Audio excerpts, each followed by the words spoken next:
Os podcasts do Público têm o patrocínio da Almedina. Visita as livrarias Almedina e abre as portas à cultura e ao conhecimento. Afinal, como dizia um famoso intelectual português, o que não sabemos hoje, saberemos amanhã. Visite-nos também em almedina.net. Viva! Este é o Sobre Carris. Neste episódio, os campeões a desativar passagens de nível em linhas desativadas, o regresso dos comboios de passageiros à linha de Leixões, o caos na Fertagos e a procura urgente por comboios que antes foram encostados, Lisboa-Madrid com mudança em Elvas, Roda versus Carril, Estado contra Estado, CP contra IP, desta vez sobre SOR, e muito mais para ouvir neste Sobre Carris. Eu sou o Ruben Martins e comigo, como sempre, Carlos Cipriano, viva! Olá, viva! E Diogo Ferreira Nunes, viva! Olá, viva! Mas antes de tudo, um obrigado, porque tem nos seus ouvidos o podcast que venceu o Prémio Pods na sua categoria, o podcast do ano em jogos e passatempos. Obrigado aos Prémios Pods de podcasts em Portugal e a si, que está aí desse lado a ouvir-nos. É um prazer fazer isto mesmo. Hoje começamos com a Fertagos, isto porque a transportadora ferroviária do grupo Barraqueiros está, de certa maneira, em apuros com muitos passageiros. O aumento de frequências no eixo Setúbal-Lisboa provocou também um aumento de procura, mas a incapacidade da Fertagos acolher todos estes passageiros tem levado ao caos, nomeadamente nas horas de ponta. Epá, deixa-me fechar a porta! Saiam lá, pá! Deixa-me fechar a porta! Carlos Cipriano, era um cenário previsível que a Fertagos não soube acautelar? Foi isso que aconteceu? Ou, na prática, o que temos aqui foi algo totalmente imprevisível e era difícil prever este cenário com os novos horários da Fertagos? Bom, previsível não deve ter sido certeza, porque senão o Governo, em dezembro, não teria emitido um comunicado onde, ao anunciar a mudança do horário da Fertagos, tinha, e vou citar, tinha dito: a mudança dos horários significa uma grande melhoria da qualidade de vida para as populações dos concelhos da Península de Setúbal, nomeadamente ao nível da redução dos tempos de espera e comboios menos lotados. Isto era o que dizia o Governo a aplaudir as mudanças que tinham sido feitas nos horários da Fertagos depois de negociada a prorrogação da concessão. E, de facto, sim, não foi nada previsível, porque senão não teria dado este tiro nos pés, não teria cometido este erro de comunicação. Porque poucas semanas depois assistimos àquele caos na linha da Fertagos. Agora, não era previsível, há um grande aumento da procura, há muitos fatores a contribuir para isso, desde logo a facilidade com que agora as pessoas andam de comboio, porque é efetivamente muito mais barato, baixaram os preços, os passes. Também a travessia fluvial do Tejo não está a responder, como é público, com os barcos da Transtejo, e portanto há muita gente ali a apanhar o comboio. E há um problema que tem que ser resolvido, e independentemente de ser público ou privado, de haver alguma concessão pelo meio, independentemente da forma como a CP é chamada a colaborar para esta solução, o que está aqui em causa é resolver o problema das pessoas. As pessoas não têm culpa ou não querem saber se viajam num comboio público ou privado. As pessoas têm direito, de facto, a viajar sem ser como sardinha em lata naqueles comboios.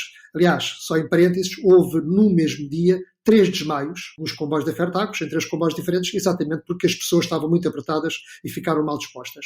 Agora, o Governo tem que fazer aquilo que compete a um Governo, que é, sem preconceitos ideológicos, tentar de forma pragmática resolver o problema. E é possível resolver esse problema, tendo em conta que a Fertagos não tem mais material circulante, tem apenas uma automotora para revisão e, portanto, obviamente, não há mais material para assegurar novas rotações? Sem mais material não se resolve esse problema, por isso é que eu estou a dizer que, independentemente de ser CP ou Fertagos, ser público ou privado, o que tem que haver aqui por parte do Governo é uma gestão dos recursos existentes. E por isso não me choca que comboios da CP venham reforçar o serviço na margem sul. Agora, se vão ser cedidos, emprestados de forma, digamos, obrigatória por parte da tutela, ou se vão ser alugados, e aí põe-se a questão por que preço, porque não existe um mercado do aluguer de comboios em Portugal, ou ou se será de uma outra forma, por exemplo, se a própria CP passar a operar também em paralelo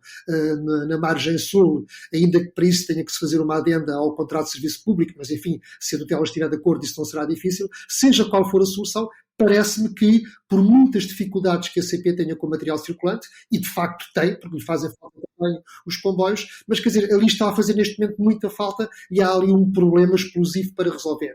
Agora, a forma como isso vai ser feito, não sei, mas seguramente passará no muito curto prazo por usar alguns comboios da CP. Enfim, também convinha começar já a pensar em comprar novos comboios para aquela concessão, convinha ir buscar eventualmente alguns reboques à Espanha, porque estas coisas demoram muito tempo nas homologações e é possível que seja uma solução colocar ali alguns reboques, mais uma carruagem intermédia naqueles comboios, ou eventualmente ir tentar comprar comboios à França em segunda mão, mas tudo isso devia começar já, porque aquela situação não é sustentável.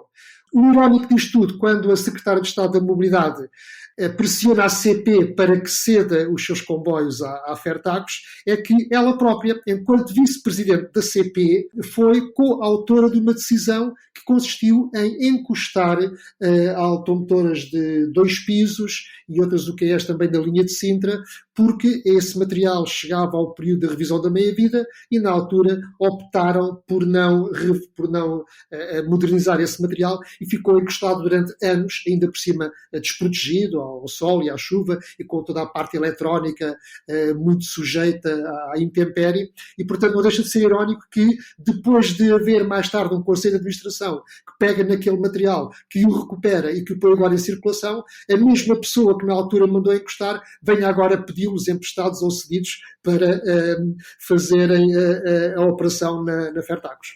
O que te pergunto, Diogo Ferreira Nunes, é se este empréstimo, aluguer, a requisição, o que quer que seja, de automotoras da CP para a Fertagos poderá pôr em causa qualquer plano da CP de reforçar a oferta ou até mesmo de servir com automotoras elétricas sítios que neste momento estão na fase final de eletrificação. Estou-me a lembrar, por exemplo, da linha do Algarve. De comboios é completamente impensável. Basta pensar que neste momento a CP não consegue cumprir, já não consegue desde o início, cumprir o contrato de serviço público em parte da linha de Sintra. Os comboios que servem, por exemplo, a estação do Recio. A CP nunca cumpriu o contrato de serviço público. Por isso é que se tem andado a recuperar comboios nas oficinas do entroncamento para depois serem disponibilizados para os serviços suburbanos de Lisboa. Até há poucos meses, antes de as unidades quádruplas terem passado para a linha do Sado, que também serve a Península de Setúbal, já agora, ainda havia algumas reservas significativas de comboios nas oficinas de Campolide. Já não há. Acabou. Ceder comboios da CP pura e simplesmente para a Fertagos não é admissível. Portanto, a Comissão de Trabalhadores da CP, e não só, em conjunto com outros sindicatos, sugeriu, e vale a pena discutir isto, a possibilidade de fazer uma espécie de desdobramento. Ou seja, há a família de comboios Castanheira do Ribatejo Alcântara-Terra.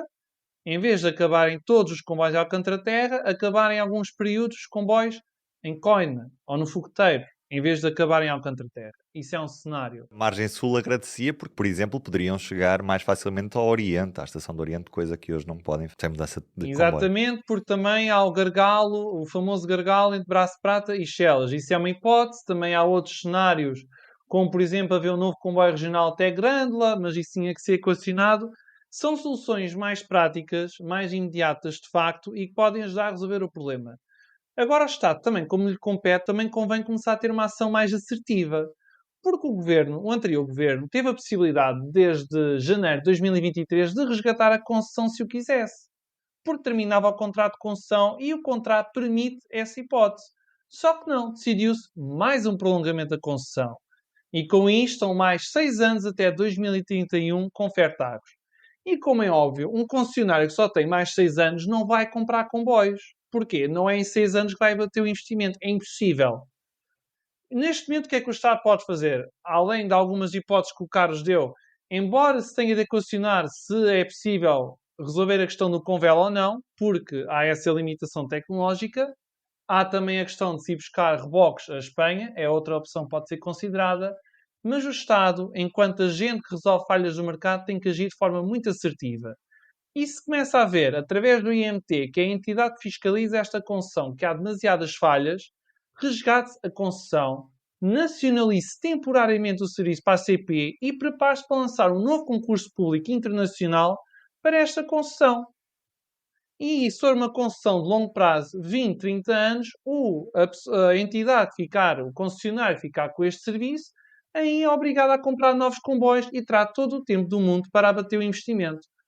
Qualquer outra ação que não seja deste género é arrastar o problema, é prejudicar gravemente as populações e é prejudicar as metas de cumprimento dos objetivos de sustentabilidade, de neutralizar as emissões até 2050 e baixar as emissões antes disso. Já que pegámos no nome da Secretária de Estado da Mobilidade, Cristina Pinto Dias, vamos ouvir este som da Assembleia da República, em que a Secretária de Estado da Mobilidade fala sobre o sucesso que foi a supressão de passagens de nível noutras eras. Vamos ouvir. Entre 2009 e 2013, 5 anos, houve uma eliminação de 312 passagens de nível.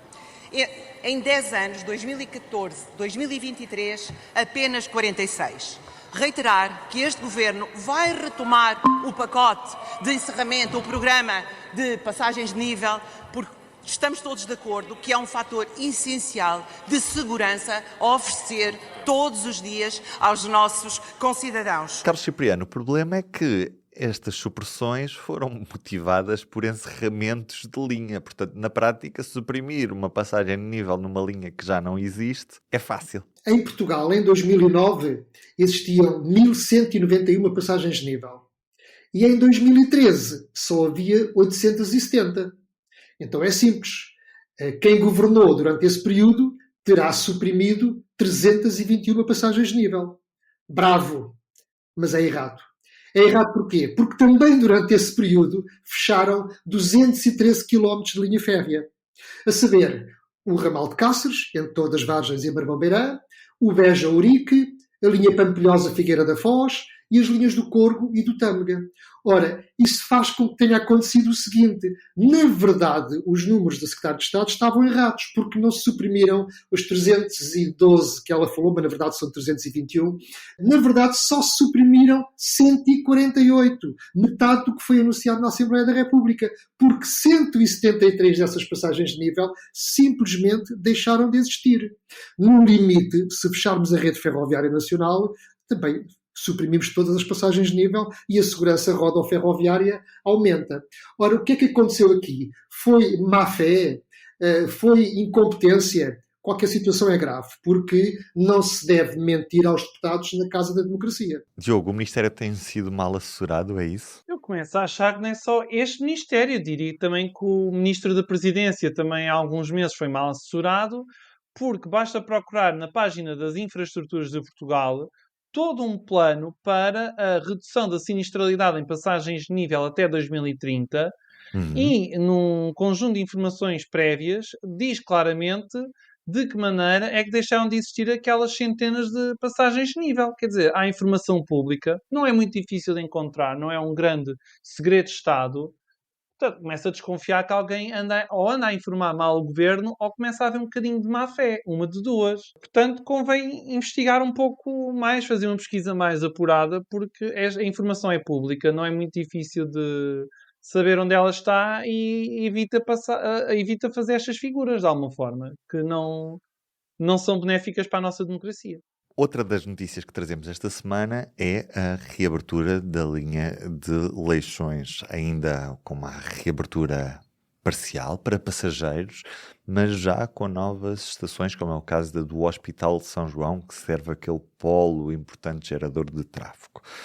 Diogo Ferreira Nunes, a Norte foi uma boa decisão reabrir esta linha de Leixões e reabriu-se com o serviço certo, ou este serviço mata à partida qualquer possibilidade desta linha ser viável no futuro?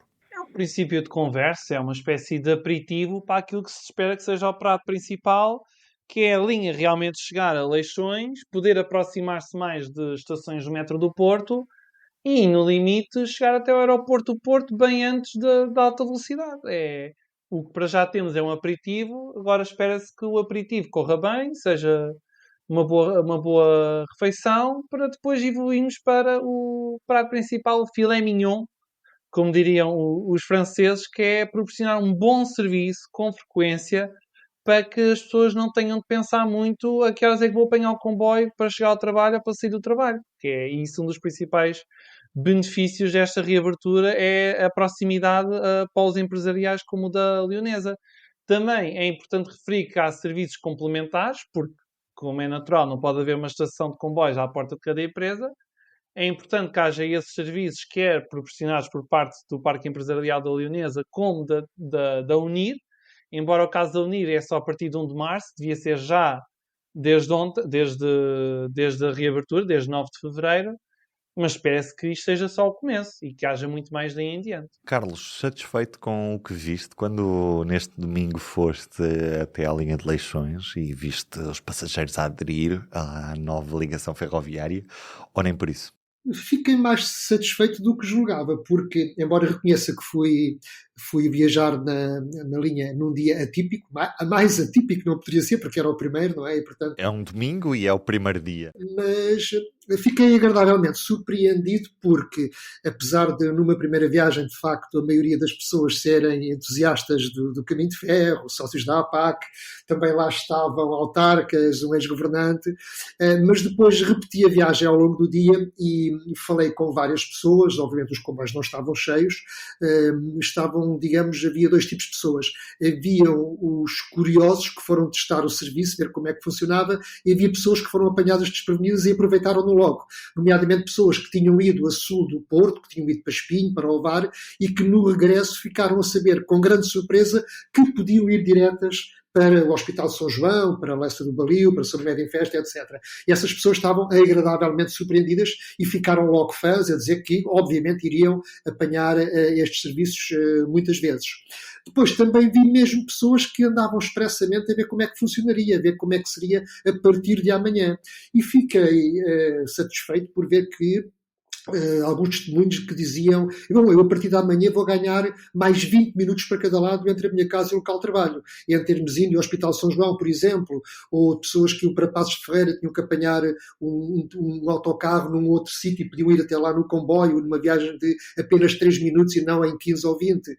E, olha, eu que sou um bocado cético, fiquei muito mais otimista em relação a isto, porque as pessoas estavam visivelmente satisfeitas e era do ponto de vista mesmo prático, ou seja, aquilo pode mudar para bem, para melhor, a vida de centenas de pessoas.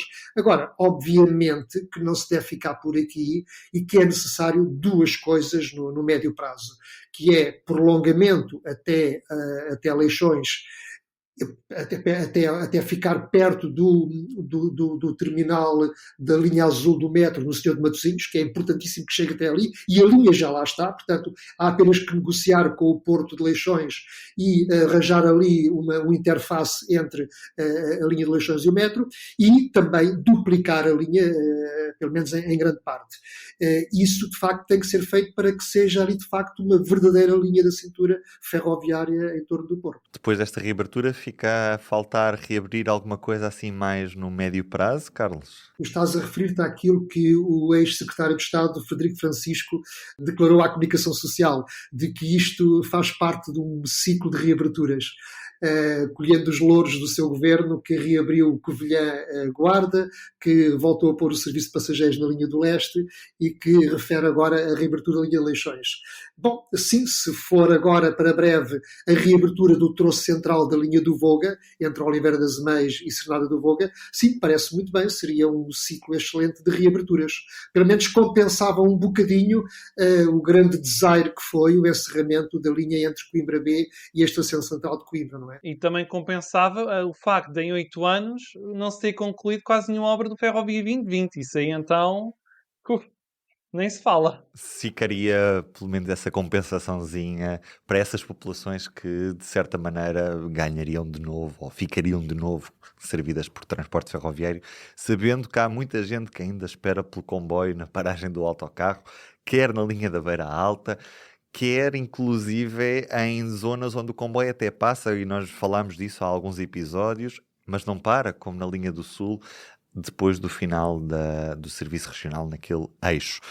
Posto isto, passamos ao próximo tema e vamos olhar para a Espanha, a partir de Portugal, e porque Lisboa-Madrid é para acontecer, estamos a falar em 3 horas em alta velocidade em 2034, mas para já, Diogo, até ao final do ano, tivemos essa confirmação no último episódio do Sobre Carris também, a linha Évora-Elvas é para abrir este ano e isso leva-nos a pensar, já haverá comboios diretos entre Lisboa e Madrid? A resposta parece ser não.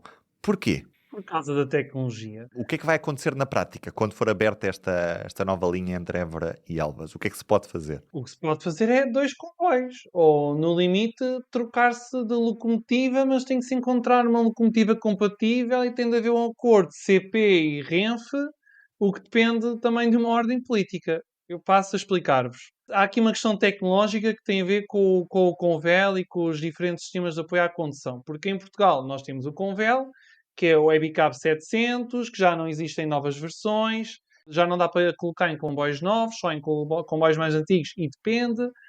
E é um instrumento fundamental para garantir a segurança ferroviária, porque sem ele, se falhar um sinal de afrouxamento ou se houver algum problema na via, se a linha estiver fechada e não souber, sem o Convel não há qualquer auxílio ao maquinista e pode acontecer o pior. Isto, sobretudo em linhas em que se anda bastante rápido.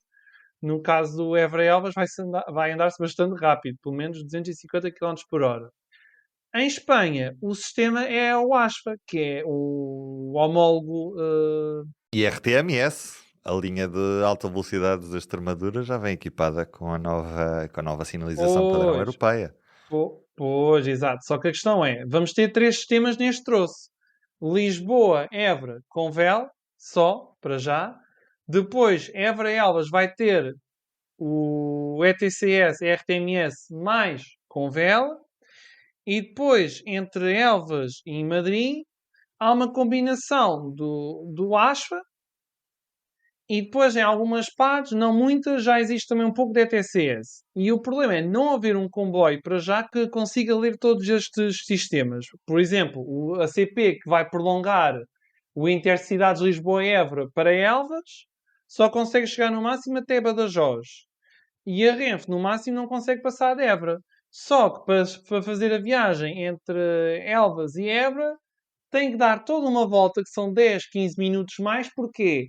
Porque não há uma estação de alta velocidade em Elvas. Há a estação da linha do Oeste, que vai ser a estação do transbordo. Ainda por cima, em Espanha, os comboios, que são do Zálvia, o Stalgo 250, estão preparados para circular em diferentes bitolas, diferentes tensões na catenária, têm linhas não eletrificadas. Só lhes falta a sinalização portuguesa, não é? Não conseguem ler a sinalização portuguesa. Falta esse pequeno detalhe. E estes detalhes tecnológicos hoje em dia contam bastante, como falámos há pouco também sobre a questão da Fairtags e de conseguir buscar comboios a Espanha, ou França, ou outros países. Bom, eu não concordo com a resposta do Diogo à tua pergunta de porque é que isto acontece.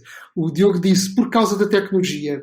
Eu acho que é por causa da falta de planeamento nestes 2 países, entre a IP, o ADIF, a CP e a Renfe. Ou seja, a linha já está muito atrasada na sua construção, houve mais do que tempo suficiente para que os 2 países tentassem resolver atempadamente estas questões tecnológicas e não o fizeram. E agora que a linha, pelos vistos, abre no fim do ano, já chegámos à conclusão que não vai haver um comboio direto entre Lisboa e Madrid, e eu acho isso, de facto, inadmissível, porque não há justificação para isso, e a tecnologia não é culpada por isso, porque estas questões, se tivessem começado a ser tratadas antes, ter-se-iam resolvido. Porque o passageiro não quer saber do ETCS, não quer saber do ASFA, não quer saber do Convel. O passageiro pergunta-se porque é que eu tenho que mudar de comboio na fronteira entre Portugal e Espanha, atualmente em pleno século XXI, e não se consegue fazer um comboio direto. E, portanto, acho que aqui o que está em causa é claramente a falta de planeamento. Como também é a falta de planeamento que leva a que se tenha ignorado a construção de uma estação em Elvas que compromete o serviço de passageiros. Quando a IP desenhou o Évora-Elvas, não contemplou nenhuma estação em Elvas, o que faz com que, como o Diogo já referiu, que se tenha que fazer ali de facto um triângulo, ou seja, um comboio que vá para Badajoz. Se quiser servir Elvas, tem que entrar em sentido contrário para a estação de Elvas e depois inverter o sentido da marcha para continuar para a Espanha. E obviamente que isso penaliza a operação. O que a CP vai fazer limita-se tristemente a prolongar o serviço de intercidades de Elvas para Évora, nem sequer pelos vistos vai a Badajoz, E, portanto, a falta dessa estação em Elvas compromete todo o serviço de passageiros.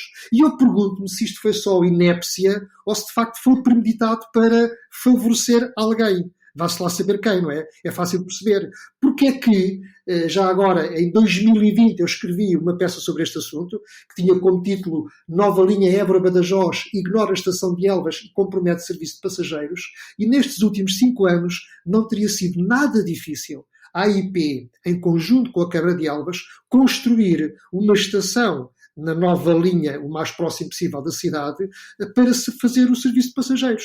Uma estação constrói-se muito facilmente, como eu tenho dito. Basta uma plataforma, uma sala de espera, um quiosque, um bom parque de estacionamento. Um pré-fabricado faz isso. E até um pré-fabricado serviria. Portanto, porque é que isso não foi feito? Porque é que não se enxertou de forma eficaz uma estação na nova linha Évora-Elvas? Porque é que se compromete a operação ferroviária de passageiros não só para Elvas, como para Badajoz e até para Madrid? Porque é que isto não foi feito? Esta é a pergunta que vale 1 milhão. Porque era uma obra muito barata e que teria uma eficácia brutal no serviço de passageiros entre os dois países. Eu até tenho um nome para essa estação, se existisse, que era a estação José Rondão de Almeida, como tudo cá em Elvas. É tudo Rondão de Almeida. Se forem procurar o Coliseu de Elvas, Coliseu José Rondão de Almeida, também podíamos ter a estação ferroviária José Rondão de Almeida. Aqui basta olhar um bocadinho para o que foi feito em Leixões e vejam a rapidez com que foi feito o apiadeiro, por exemplo, do Hospital de São João, que já abriu neste domingo e, portanto, não é uma obra por aí além, é uma plataforma, é um pequeno sítio para as pessoas esperarem em bancos e, basicamente, é isso que e abrigos, já agora, senão temos um caso como o da linha do Oeste, aqueles abrigos onde chove. Deixem-me só regressar à linha de Leixões para falar no improviso com que se abriu aqui do ponto de vista da infraestrutura, porque é uma coisa muito curiosa. A linha de Leixões tem estações lindíssimas. São estações pequenas, singelas, não são coisas monumentais, mas têm uma arquitetura muito bonita, com azulejos, e que poderiam ser valorizadas. E o que é que acontece? Estão todas emparedadas. Uma está a ser apenas aproveitada para uma associação. E o que é curioso é que, ao lado dessas estações emparedadas, que são muito bonitas, construíram-se uns abrigos cinzentos e feios. No caso de Lessa do Balio, nem sequer há um abrigo. Em São Médio em Festa também não há um abrigo. As pessoas apanham-se, vão esperar pelos comboios, sem terem um único sítio onde se possam proteger da chuva, do vento e do frio. Não foi construído nem sequer uma paragem de autocarro, digamos assim, improvisada. E, no entanto, temos ali estações muito perto do centro do Porto, que a IP Património não soube valorizar. É património que está ali abandonado, que não está a ser valorizado e que era, no mínimo, voltar a ter a função que já teve. Era desemparadá-lo, era modernizá-lo, ter salas de espera, ter um bar, um quiosque e pôr aquilo a funcionar. Ou seja, os passageiros são tratados como sem abrigo, porque não têm como ficar abrigados da chuva e do vento. A série Roda versus Carril tem mais um capítulo, desta vez a propósito do Alfa Pendular, que sofreu um acidente em Sor, aquele acidente que falámos aqui várias vezes, em que houve um choque com uma drezina que saiu de uma via de resguardo por um erro de leitura de sinalização, entrou na via do Alfa e acabou por haver esse acidente. E, Diogo, o processo continua, desta vez, estado contra estado, mais uma vez, num processo que, pelos vistos, vai ter um novo capítulo. Diogo. Desde meados de 2023, há ano e meio que decorre um processo no Tribunal Administrativo e Fiscal de Coimbra com CP versus Infraestruturas de Portugal e Fidelidade.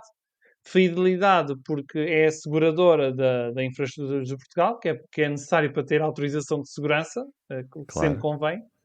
E a CP reclama mais de 18 milhões de euros. Porquê? Porque o Alfa Pendular ficou destruído, a CP ficou reduzida a 9 unidades, o comboio mais rápido da empresa, e limitou fortemente o crescimento deste serviço. Basta pensar que desde 2020 não há Alfa Pendular em Guimarães. E para isso muito contribuiu também este acidente, porque só há 9 unidades e normalmente convém haver uma de reserva, só há 8, o que limita fortemente a capacidade da CP. A CP, além de reclamar pelo valor da destruição do comboio, também reclama pelos juros de mora e pelas despesas com as ações judiciais. A IP contratou uma sociedade de advogados para tratar do assunto e alega que não tem a culpa porque diz que cumpriu todos os deveres de cuidado a que se encontrava a distrita, observando e dando cumprimento às diversas normas legais e regulamentares. Vamos ver como é que este processo se vai resolver, mas promete-se uma longa batalha jurídica. Carlos, é assim tão difícil CPI e IP se entenderem? Penso que isto demonstra, por parte da IP, uma cultura empresarial de grande arrogância, não é? Porque ficou claro de que lado esteve a responsabilidade daquele acidente. E, portanto, o que é que estamos a assistir? É mais uma transferência de fundos, no fim de contas, do público para o privado. Vamos contratar sociedades de advogados, vamos ter 2 empresas públicas a litigar, a gastar recursos que fazem falta às 2 empresas e às pessoas para quem elas se devem servir, e isto vai se prolongar durante muito tempo. Acho que é simplesmente lamentável. Nada disto teria acontecido se Portugal não tivesse levado tão longe a separação entre a roda e o carril. Nada obrigava para já a ter criado uma REFER, mas uma vez que se criou, muito menos nada obrigava a que depois se juntasse o carril ao Alcatrão e se criasse uma IP. E, de facto, ficarem estas empresas nos antípodas leva depois a situações destas. Era de todo desejável que se fizesse ou uma holding IP rodoviária e IP ferroviária, com uns serviços centrais partilhados, mas depois com 2 empresas bem distintas, ou então que a ferrovia voltasse para a CP, e então em uma holding CP Passageiros e uma CP Infraestruturas. Como duvido que algum governo tenha coragem ou vontade de fazer isso, acho que vamos assistir a mais situações como estas de conflito jurídico entre a roda e o carril. Miguel Pinto Luz foi às Caldas da Rainha, o Ministro das Infraestruturas, neste caso num evento partidário do PSD, falar sobre uma série de assuntos que importam à região, e um deles foi a questão da gratuitidade dos transportes. Isto porque a Cima-Oeste, a Comunidade Intermunicipal, oferece os transportes rodoviários e não os transportes ferroviários. A linha do Oeste fica de fora. E Pinto Luz está preocupado também com esta gratuitidade do transporte nas CIMs. Curiosamente, quando foi vice-presidente da Câmara de Cascais, Cascais implementou transportes municipais gratuitos, mas agora Pinto Luz mudou de opinião. Foi isso, Carlos Cipriano? Pois, pelos vistos, acho que está um bocado preocupado com aquilo que eu chamaria de uma cimização dos transportes no país, em que cada CIM compete por ter passos mais baratos para facilitar a vida aos cidadãos para apanhar os transportes públicos. O princípio está correto, eu acho que sim, mas não deve ser só resolvido do lado da procura, facilitando o acesso através do preço. Devem também ser reforçados os transportes públicos. E no nosso caso em particular a ferrovia, coisa que não tem acontecido como deveria acontecer. Ora, o Ministro está preocupado porque diz que, no fim de contas, quem paga é o Estado Central, que é o grosso da despesa para pagar depois aos operadores rodoviários, vem dos impostos de todos nós e, portanto, está preocupado com essa tendência para a gratuitidade. No entanto, o Ministro falou mais coisas. Estando nas Caldas da Rainha, num evento do PSD, foi questionado pelos seus correligionários sobre as obras da linha do Oeste, que foi o tema mais debatido durante essa conferência. Para ter o Gáudio, imagino. Foi divertido assistir, mas enfim, como sabes, sou muito cético em relação a isto e, portanto, limitei-me a tomar nota de mais umas datas e esperar que não sejam cumpridas, porque agora foi dito que reabre o troço final agora entre Malveira e Melessas em março e que o fim das obras será em 2026. Agora, atenção que reabrir uma linha que esteve fechada há 10 meses, quando era só para estar 4, não é motivo de regozijo. E reabrir não significa que as obras estejam completas. E, portanto, dizer que as obras acabam em 2026, resta saber que obras só a empreitada em curso, mas acabar a empreitada em curso não significa acabar a modernização da linha do Oeste. Não basta pôr agora a catenária, é necessário também a sinalização, coisa que nós não sabemos quando é que vamos ter, porque, enfim, eu ponho as mãos no fogo em como podemos ter a linha eletrificada, mas continua a haver o cantonamento telefónico. E enquanto não houver a sinalização eletrónica, não se pode dizer que as obras estejam terminadas e que a modernização esteja concluída. E depois, vimos isso acontecer no Minho também, não é? No Minho, aliás, não é? E depois também há aquela grande incógnita, que é o problema da subestação de Runa, que vai impedir que haja comboios elétricos até às Caldas da Rainha e que se aproveite desde o início todo o investimento feito na eletrificação. Por fim, o ministro disse também uma coisa interessante, quando questionado sobre se um hospital, enquanto um polo gerador de tráfego, se seria interessante que, ao ser construído de raiz, que a sua localização ficasse junto a uma via férrea.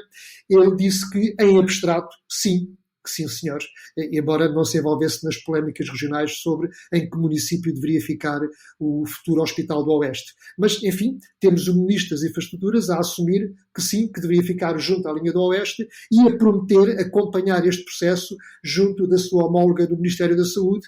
Vamos ver qual vai ser a decisão. Já agora, sobre a gratuitidade da linha do Oeste no âmbito do passe intermunicipal, nada disso, ou não? Disse sim, disse que tinha dado já indicações à CP para que negociasse com a Oeste Sim, para que também os comboios pudessem ter gratuidade. Porque senão coloca-se esta questão, de que serve estar a modernizar a linha do Oeste se as pessoas depois, podendo viajar à borda de autocarro, porque é que hão de apanhar o comboio? E, portanto, faz todo o sentido que a CP também participe do festim e que também a Oeste Sim, da mesma forma que dá 13 milhões de euros por ano ao Grupo Barraqueiro para transportar as pessoas gratuitamente, também dê não sei quantos milhões à CP para que possa transportar as pessoas gratuitamente nos concelhos da região Oeste que são atravessados pela linha do Oeste. Vamos lá ver se a CP responde ao pedido de reunião, ou se vai à reunião com a Oeste Sim.